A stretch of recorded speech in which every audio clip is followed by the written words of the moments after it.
చెప్పాలంటే ఒకటేంటి జగన్ వచ్చాక అంతా సస్యశ్యామలం ఏది లేదు. జగనే కావాలంటే ఏమని చెప్తారన్న? జగనే కావాలి, మాకు అభివృద్ధి జరిగింది కాబట్టి, మాకు మంచి పనులు జరిగినాయి అన్న. అన్ని వర్గాల వాళ్ళకి, అన్ని మతాల కుల మత భేదాలకు అతీతంగా అందరికి అందాయి. రాజశేఖర రెడ్డి గారి పరిపాలన మీద ఒక అడుగు ముందుకేసి బాగానే ఉంది. ఇది జగన్ పరిపాలన బ్రహ్మాండంగా ఉంది. నేను చంద్రబాబు నాయుడు ప్రభుత్వంలో మా నాన్నకి పింఛనకు 23 సార్లు పెడితే మేము వాసిరెడ్డి మా ఇంటి పేరు, కానీ ఎన్నిసార్లు పెట్టినా తీసేశారు. జన్మభూమి కమిటీ చెప్పాలంట.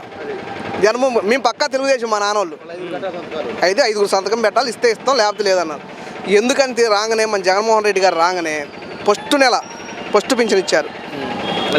గత ప్రభుత్వం 100 రెట్లు ఎన్ని రకాల తేడా ఉంది. ఒక రకం తేడా ఏముంది, చాలా రకాల తేడా ఉంది. కులం చూడడం, మతం చూడడం, పార్టీ చూడడం, వర్గం చూడడం అని చెబుతున్నారు. ఆ రోజు కులం చూడాలి, పార్టీ చూడాలి, వర్గం చూడాలి, అన్నీ చూడాలి. ముందు కులం చూడాలి. కులం ఏమంటే కమ్మ కావాలి, మేము కమ్మోరు కావాలి. ముందు మేము కమ్మని చూస్తే ఇస్తారు. ఇప్పుడు కమ్మ లేదు, నువ్వు ఏ కులమైన లేదు, ఎస్సీ లేదు, బీసీ లేదు, మైనార్టీ లేదు, ఏ కులమైన అడ్డం పెట్టి ఇస్తేస్తున్నారు. ఆ 4 రోజులే మనకి పార్టీ కావాలి, మనం అందరికీ న్యాయం చేద్దామన్నారు జగన్మోహన్ రెడ్డి గారు. ఈ పథకాలు కూడా కేవలం పార్టీ వాళ్ళకే ఇస్తున్నారని చెప్పు. పార్టీ వాళ్ళకి అదివరకు పింఛన్లు ఎన్ని, ఇప్పుడు పింఛన్లు ఎన్ని, అదివరకు ఎన్ని ఇస్తున్నారు, ఒక ఊరికి ఎన్ని ఇస్తున్నారు.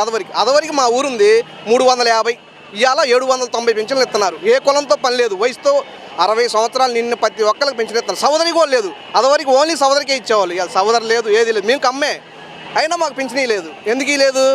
పార్టీ మీరు ఏదే పార్టీగా మీకు ఎట్టారు?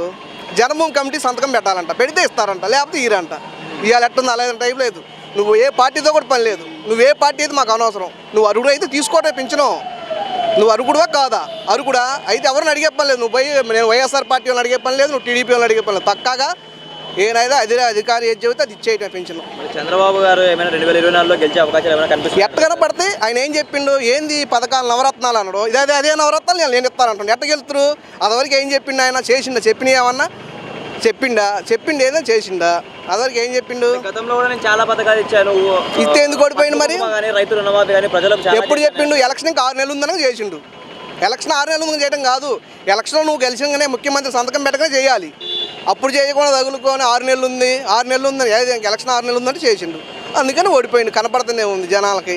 కేసీఆర్ పరిస్థితి ఇక్కడ ఏపీలో జగన్కి కూడా వచ్చే అవకాశాలు ఉన్నాయని చెప్పి అంటారు కదా సార్. అట్లా అనుకుంటే మరి అవతల 4 రాష్ట్రాలు ఎలక్షన్ అని అయ్యో ఆ టైప్లో కూడా జరిగిద్దా? అక్కడ బీజేపీ గెలిచింది, అదే టైప్లో చంద్రబాబు నాయుడు అనుకోవాలిగా. ఇవన్నీ వాళ్ళు అనుకునే మాటలు. మాకు మామూలుగా చేయూత నేను పింఛనే పెట్టుకున్నా. మాకు మామూలుగా ఇదే వాళ్ళ నాన్న ఇచ్చిన బీపీ కార్డు కూడా ఇచ్చిండు. వాళ్ళ నాన్న ఉంటారు, మాకు 4 కార్డులు వచ్చినాయి. బాగానే ఉంది, పరిపాలన బాగానే ఉంది. చంద్రబాబు ఎలా ఉండేది, ఇప్పుడు ఎలా ఉంది? అమ్మో లేదు, ఆయన వాళ్ళ ఆఫీసులో పోతేనే కార్డు ఇస్తామన్నారు. అదే రాజశేఖర రెడ్డి గారు మా ఇంటి 4 అన్నదమ్ములు 4 కార్డులు వచ్చినాయి. రాజశేఖర రెడ్డి గారి టైంలో రాజశేఖర రెడ్డి గారి పరిపాలన మీద ఒక అడుగు ముందుకేసి బాగానే ఉంది. ఇది బాగానే ఉంది. ఈయన కూడా మాకు 45 సంవత్సరాలు అంటే బీసీలో చేయూత ఎత్తండు. చంద్రబాబు కూడా ఛాన్స్ ఇస్తారా ఈసారి? ఏమన్నా ఇయ్యరు. ఎందుకని బాబాయ్?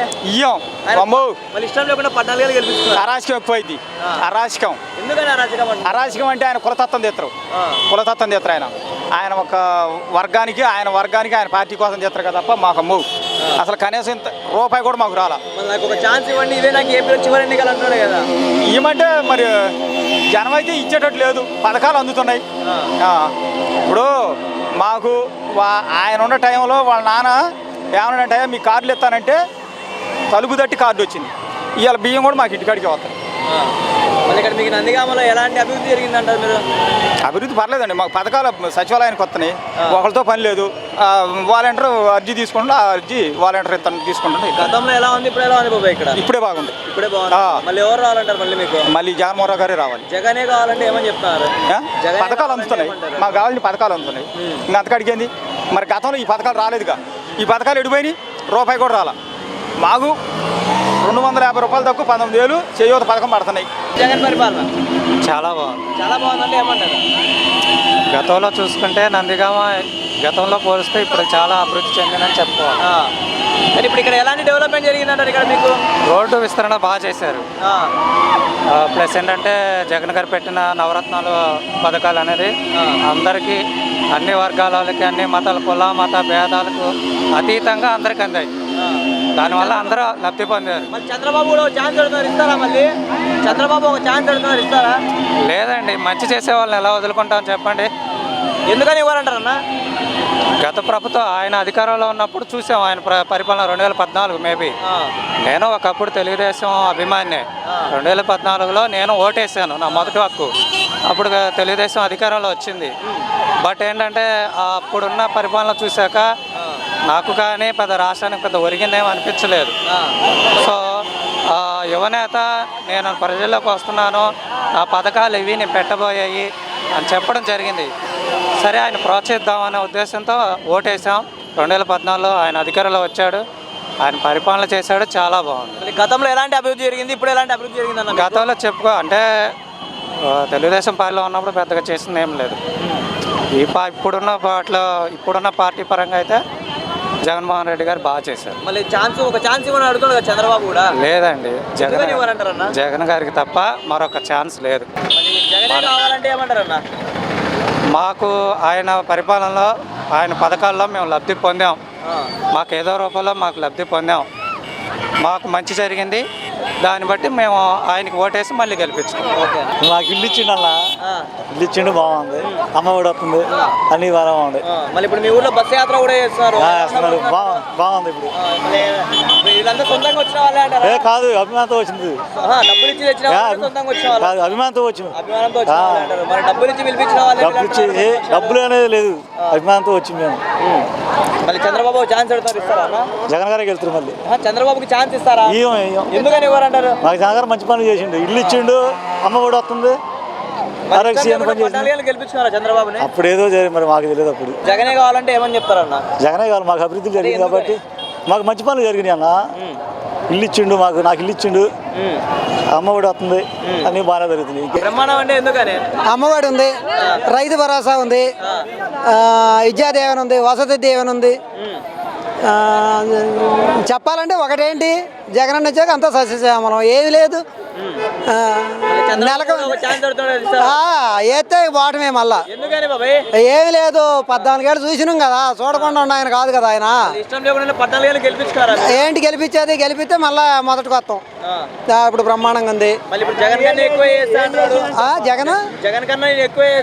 అవి వట్టి మాటలేనండి, నిజం కాదు కదా. ఇంతకుముందు ఏమన్నా చేసిండా నమ్మటానికి లేదు కదా. ఇంతకుముందు చేసిండు నమ్ముదాం. 50 ఏళ్ళు రుణమాఫీ అన్నాడు, 40 ఏళ్ళు ఉంటే బాగాలేదు. రికార్డులు ఇప్పుడు కూడా ఉన్నాయి మా దగ్గర. ఏదో చివరాశ, నేను కూడా చెబుతాను నీకు ఇప్పుడు ఒక 10 రూపాయలు ఇస్తా, నమ్ముతావా? అవన్నీ మాటలు. 24 అయింది, 24, 29, 34 అన్నీ ఆయనయే, జగన్యే. దాంట్లో రాజీ లేదు. అంతే, తిరగలేదు. జగన్ ఉన్నది కాలం జగనే ముఖ్యమంత్రి. ఆ తర్వాత ఈ చంద్రబాబు అయిపోయింది, చేసిండు 14 ఏళ్ళు చాలు ఆయన వయసుకి. మళ్ళీ తెలంగాణ పరిస్థితి ఏపీకి జగన్కి కూడా అలానే వస్తుంది అంటున్నారు. ఎందుకు వచ్చింది? ఏంటికి వచ్చింది? ఆయన 2 సార్లు వేలిండి కదా. నేను ఒక్కసారేగా, ఈ తడదాకా చూద్దాం. ఇంకా 5 ఏళ్ళు ఉందిగా, ఈ తడవ 5 ఏళ్ళ తర్వాత అప్పుడు ఆలోచిద్దాం. వైసీపీ పని అయిపోయింది, అందరూ రాజీనామా చేస్తారు. నా పని కూడా అయిపోయిందని చెబుతారు, అవన్నీ పెట్టి మాటలే కానీ అవి నిజం కాదు.